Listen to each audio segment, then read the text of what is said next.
이번 대선에서 주목하는 포인트는 뭡니까? 이제 며칠 안 남았는데. 이번 대선에서 주목하는 포인트는 두 개가 있죠. 우리가 이게 지금 이 상황을 이해하려면 왜 이재명 후보의 지지율이 저토록 높은가? 일반 여론조사도 그러하고 지금 후보 경선에서도 90% 내외. 왜 저렇게 강고해졌는가? 이거 하나 해석이 필요하고요. 두 번째는 최근 여론조사 흐름을 보면 탄핵 직후로 가 있잖아요. 그렇죠. 우리가 계속 내가 그 얘기를 했어요. 그 미친 것 같은 그런 여론조사 지표의 변화만 나타났고 민심 변화는 일체 없다. 탄핵 이후로 지금까지. 그거는 우리 여론조사 꽃에서는 그랬는데 작년 총선 때도 마찬가지였어요. 그때 마찬가지였어요. 2월 3월 초까지 민심은 변화가 없고 여론조사 지표의 변화만 있다 그랬습니다. 이제 그쪽에서 탄핵 세력 저 내란 세력 쪽에서 여론조사 조작을 통해서 민심이 달라진 것처럼 연출해서 헌법재판소 재판관들에게 영향을 미쳐보려고 시도했던 거거든요. 시도했던 거죠. 이제 그게 무의로 돌아갔고 예. 그리고 지금 그 기간 동안에 이상한 여론조사 흐름이 나타났던 게 이제 거품이 꺼지면서 예. 지금 원래의 자리로 가는 거예요. 다른 조사들도 대부분. 네, 그렇게 되는데 이제 왜 그러면 국힘 쪽 후보들은 후보를 넣으면 그 국힘 후보를 찍겠다는 답변보다 더 떨어지지? 맞아요. 국힘 후보라고 하면 30%가 나오는데 후보를 넣으면 20%대가 나와요. 국힘 후보라 넣으면 35% 내외가 나오는데 맞아요. 특정한 국힘의 후보를 넣으면 25% 내외밖에 안 맞아요. 나와요. 이 현상이 왜 일어나는가? 그러니까 이재명의 강세 그리고 국힘 후보의 약세 이게 지속되면 선거는 끝난 거예요 이미.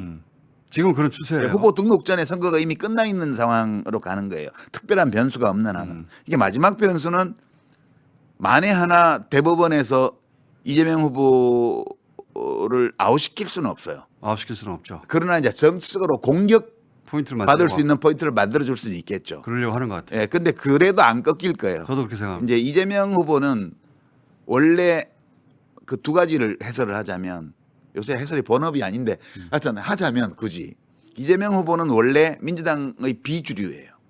아웃사이더였어요. 철저한 비주류였죠. 아웃사이더에서 한 10년 전에 출발해서 여기까지 왔는데 이번 탄핵 기간을 거치면서 민주당의 주류 있잖아요. 여기하고 정서적으로 완전히 밀착돼 버렸어요. 그러니까 이 민주당의 주류가 되고 있는 당원이나 지지자들은 다 5.18 광주의 트라우마를 크든 작든 갖고 있는 사람들이에요. 그렇죠. 근데 이번에 이 일을 같이 겪으면서 그 이재명 대표가 라이브 켜고부터 시작해서 국회에서 그 의원들을 이끌고 이걸 극복을 해냈잖아요. 그렇죠.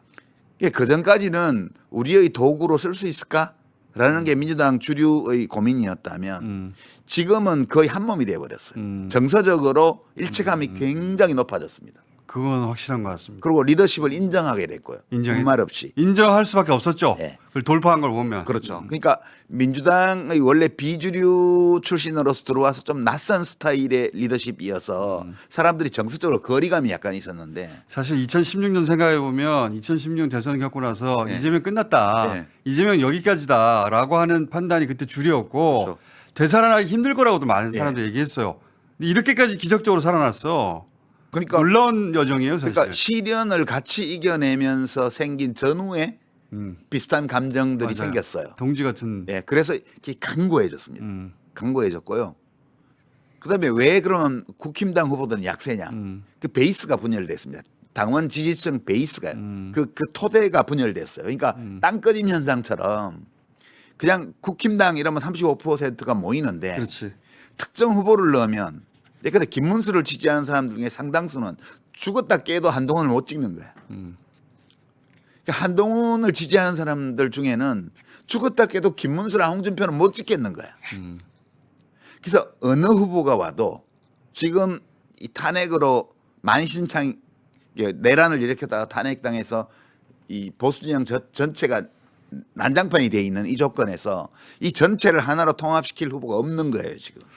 윤석열의 공이 크죠. 이건 마치 싱크홀처럼 큰 구멍을 만들어내 버렸어요. 그래서 제가 구멍이 아니라 갈라졌어요. 쭉 균열이 쭉 갔습니다. 크레바스가 만들어졌어요. 네. 그래서 융코홀이라고 부르는데 저는 엄청 큰 게 생겨가지고 윤코홀. 그걸 윤코홀이에요.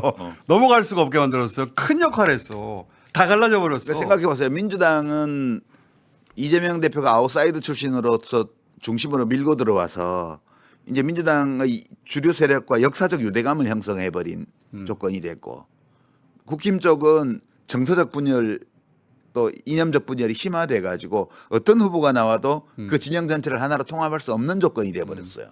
이 조건에서 지금 무슨 데이터를 보기도 전에 우리가 생각해 봐야 될 게 여기서 국힘이 또 이긴다는 게 말이 되냐. 우리 총선 때도 그랬습니다. 이렇게 국정을 엉망으로 만들고 대통령 지지율이 낮은데 여당이 총선에서 이긴다는 게 가능한 일이냐는 직관적인 또는 역사적 경험에서 오는 추론 이게 있었잖아요. 네. 그거하고 데이터를 비교해 봤는데 데이터가 안 맞는다. 안 맞는다. 그러면 둘 다를 의심해 봐야 된다. 네. 근데 그 당시 주류 언론이나 정치권의 반응, 비평가들의 반응은 데이터에 무게를 주고 우리의 직관적 판단, 논리적 추론 이걸 무시하는 식으로 했잖아요. 직관적 판단하고 맞는 여론조사는 여론조사 꽃하고 MBC가 했던 조사밖에 없어요. 예, 그 저 패널 조사. 예. 그 두 개를 제외하고는 국민의힘이 이긴다고 그랬단 말이에요. 그렇죠. 예, 말도 안 된다고 저희는 얘기했었는데. 예, 지금도 마찬가지입니다. 지금도 우리의 직관적이고 경험적 추론, 직관적 판단과 경험적 추론에 따르면 이런 상황에서 탄핵 전까지 여당이었던 정당이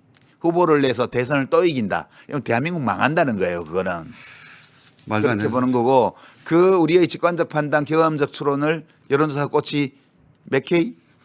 지금 15K로. 15K로 15K하고 매주 증명해주고 있다. 예. 예, 저희가 15,000명, ARS, 전화 면접 6,000명, 21,000명입니다 한 주에. 그렇게 가는 거기 때문에 지금 이번 대선 국면에서 우리의 사법 시스템이 얼마나 크게 고장나 있는지를 우리가 매일매일 느끼고 있고, 예. 그래서 대법원 판사들도 저는 이제 괜찮으리라고 보는데 그 이유는 우리 헌법재판소가 많은 비난을 받고 실망을 줬지만 그래도 윤석열처럼 국민들이 다 생중계로 보는 가운데 내란을 일으킨 자는 잘라냈잖아요. 예. 그 정도는 한다고요.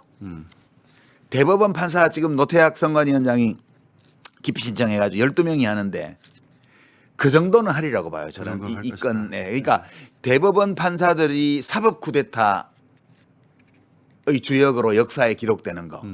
이거를 스스로 하지 않을 정도는 된다고 저는 봐요. 저도 그렇게 기대하는데 예. 워낙 미친 일들이 많이 벌어져가지고 주시는 해야 되겠어요. 그러니까 그대들이 만약 그런 일을 한다면 이게 미친 짓으로 역사에서 영원히 기록될 거다. 이 점을 계속 얘기해야 계속 돼요. 환기해야죠. 예. 예. 거기까지 저도 100% 동의하고 저희가 이제 12.3 내란 밤을 재구성하는 중이거든요. 예. 그래서 바로 이어가지고